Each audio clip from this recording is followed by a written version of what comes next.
Laurent, bonjour. Tu es là pour nous parler de ton spectacle. Oui. Ils Alors me c'est prennent Laurent la tête. comment déjà? Laurent Barioé. Laurent Barriot, Oui. enchanté. De même. Donc tu es là pour nous parler de Ils me prennent la tête. Louis XVI, Louis le XVI. titre principal c'est plutôt Louis XVI et il me prend la tête, c'est une espèce de virgule.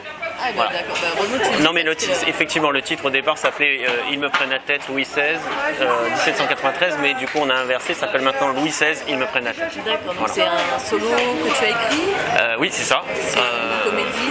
En fait, il n'y a pas tellement de. On peut pas donner le genre. Parce que c'est ni un one-man show, ni une pièce de théâtre, c'est vraiment quelque chose qui est entre les deux. Voilà. Et c'est une espèce d'hybride que j'ai créé. Un ovni, ouais, j'allais dire. Oui, plus ou moins. Plus ou moins, on peut dire ça comme ça. Qui se met pas dans une case bien particulière en fait. D'accord. Ouais. Donc il y a un personnage central Oui, qui est Louis principal, XVI, oui, voilà, c'est ça. principal en quelque sorte. Et d'où est venue l'idée de ce personnage? Alors en fait moi il y a quelques temps j'ai un ami qui m'appelle pour un festival. Il fait un festival dans sa région, il organise un festival, il m'appelle, il me dit tu pourrais pas me faire un solo, un one de 20 minutes, tout ça. Je lui dis écoute t'es gentil, mais le problème c'est que ton festival il a un thème qui était le 18e. Je lui dis on va pas retomber dans un truc classique du mec qui vient faire un one man qui est complètement décalé avec l'environnement. Je lui dis l'idéal ce serait imagine que ce soit Louis XVI qui vienne faire un one. Et l'idée elle naît comme ça. Justement, c'est jeté comme ça, mais sans aucune arrière-pensée. Le festival se fait pas, mais par contre, l'idée reste. Et le jour où moi, je décide d'écrire quelque chose pour moi à ce moment-là, je me suis dit, tiens, si j'essayais de creuser cette idée-là qui m'avait fait rire au départ, avec Louis XVI, avec tout ça, en connaissant sa destinée, je me suis dit, on sait qu'il va vers la mort, donc ça peut être un vivier de comédie assez fort. Puis ce jeu de mots qui est arrivé assez vite, il me prenne la tête. Donc ce mélange entre cette expression au sens figuré et au sens propre à la fin de sa vie. Voilà, et c'est parti de là, tout simplement. Et après, documentation, parce que je voulais pas faire quelque chose de totalement fictif. J'ai commencé à écrire des choses qui me faisaient rire, mais après, au bout d'un moment, je me suis dit, mais s'il y avait de la vérité là-dedans, et j'ai déterré des choses hallucinantes. D'accord, donc c'est presque une comédie historique. Quoi. On peut dire ça comme ça, voilà. Ouais. Et la phrase qui résume le truc, c'est profondément historique, résolument moderne, malicieusement anachronique et subrepticement pédagogique. Anachronique, ça oui, j'ai vu la pièce Oui. et ça j'ai adoré tous ces anachronismes, là c'est super. C'est-à-dire que, oui, en fait, il y a un inventeur qui est le nom de Mister G, qui est dans la pièce, on ne sait pas qui c'est, qui est là depuis le début, qui harcèle Louis pour lui imposer sa dernière invention que lui ne sent pas. Voilà. Et cet inventeur n'a pas fait que cette dernière invention, il a fait d'autres interventions. Mais ça, je veux pas tellement Ouais, non on va plus. pas en prendre Voilà. non plus. C'est une partie Donc, des surprises. Tu joues plusieurs personnages en fait, c'est ça? Oh oui, c'est-à-dire que comme Louis parle de son entourage, ça lui arrive aussi d'interpréter ces personnages-là. Voilà. Donc ça peut être René Charles Augustin de Maupoux, René Nicolas Charles Augustin de Maupoux, pour être précis, ça peut être Marie-Antoinette, ça peut être Louis XIV, enfin voilà, il y a aussi d'autres personnages qui sont là, qui vont amener des éléments un peu plus précis sur ce que Louis est en train de raconter. Mais ce qui est intéressant, enfin moi ce qui m'a intéressé, c'est que j'y ai trouvé beaucoup de similitudes avec maintenant. C'est vrai d'ailleurs, on peut dire que c'est d'actualité finalement. Quasiment, c'est-à-dire c'est à se dire, mais c'est hallucinant. Est-ce que les choses ont vraiment changé quoi? En 200 ans, on se retrouve avec quasiment, au niveau système, c'est un système qui est à peu de choses près, qui est pas loin d'être le même. Et pourtant, il y a eu une révolution entre-temps, il y a eu on sait combien de gens, et on se retrouve avec quasiment la même C'est chose. ça, voilà, t'es peut-être avant-gardiste quelque part. Je sais pas. Il y a un truc, voilà, qui est là, qui se passe. Je sais pas du tout. C'est d'actualité en tout cas. Oui. En fait, j'ai vu la pièce, c'est super carré, c'est précis, c'est bien travaillé, c'est drôle, on rit. Enfin, vraiment, je conseille d'aller la voir. Tu n'as pas travaillé tout seul Non. sur cette pièce? Ah non. Non, moi je suis comédien au départ, pas que. Et je sais que le travail sur scène, tout seul, c'est pour moi dans un premier temps difficile. Et dans un deuxième temps, c'est dommage. Parce qu'on perd quelqu'un qui peut nous amener, donc cet œil extérieur, un recul sur ce qu'on est en train de faire, d'autant plus si en plus on l'a écrit.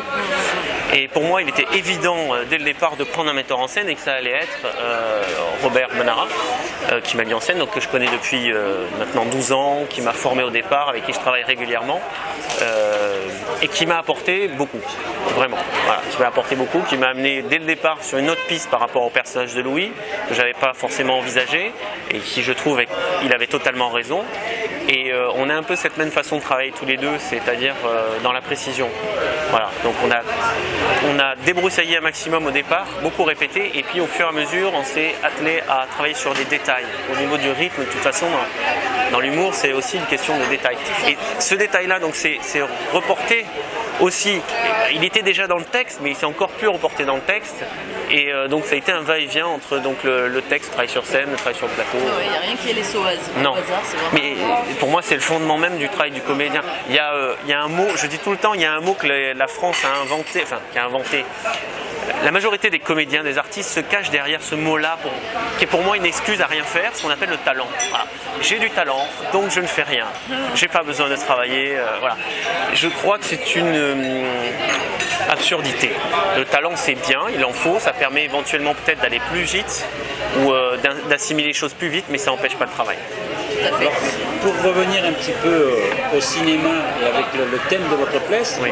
Est-ce que vous avez regardé des films qui se rapportaient au sujet ou pas? Il y a un truc que j'ai regardé qui ne sont pas des films, c'est un téléfilm qui a été fait par France Télévisions, qui s'appelait Louis XVI, l'homme qui ne voulait pas être roi, que j'ai retrouvé justement sur internet, ce qui était aussi chargé de plein d'informations. Et après ça a été un va-et-vient entre tout ce que j'ai pu filmer, les bouquins, internet. Ce document-là m'a amené des choses auxquelles je n'avais pas forcément pensé ou sur lesquelles je n'avais pas été accroché. Donc du coup ça m'a fait repartir sur d'autres supports et ainsi de suite. Mais pas d'autres adaptations particulières. Non, vous n'avez pas vu spécialement les films de Guitry où il y avait Louis XVI qui était mis en scène? Non, je ne suis pas allé chercher ça. En même temps je voulais... c'est-à-dire que moi c'est aussi ça qui était important dans cette pièce-là, c'est que j'ai découvert surtout un homme, pas un roi mais un homme, avec une enfance difficile, que moi je vois il a mal vécu, parce qu'il a été mis à l'écart, parce que c'était son frère aîné qui était avant, parce qu'il ne devait pas être roi, donc de toute façon on s'en occupait pas, et qui a pour moi laissé beaucoup de séquelles et qui ont fait qui il est. Voilà.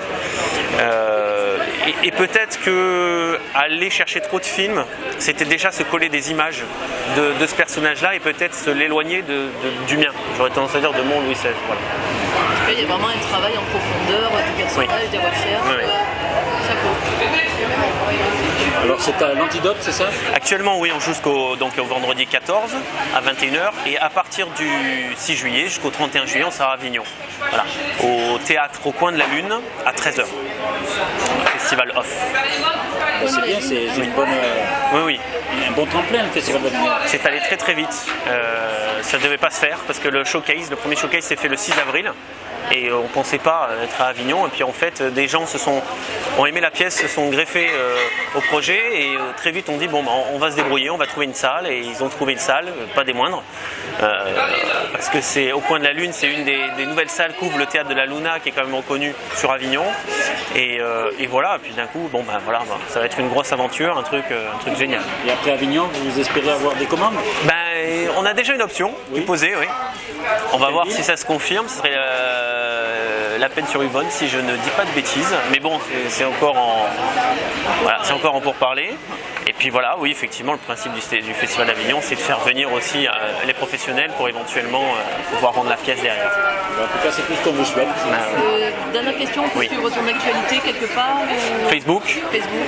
Il y a Facebook, ils me prennent la tête, enfin Louis XVI, ils me prennent la tête, la page existe, donc il y a toutes les infos dessus. Il y a ils me prennent la tête.bellavox.fr qui est le site de la production. Ou alors il y a Biréduc aussi, on peut trouver sur Biréduc. Bon, c'est plus pour un côté critique ou ce genre de truc, mais Facebook, l'actualité, on essaye d'être régulier dessus. D'accord, super. Alors, on va te laisser aller te préparer. Hein, oui, parce que je joue tout à l'heure, bien sûr. Oui. Nous, on vient te voir bientôt. D'accord, avec plaisir. Merci.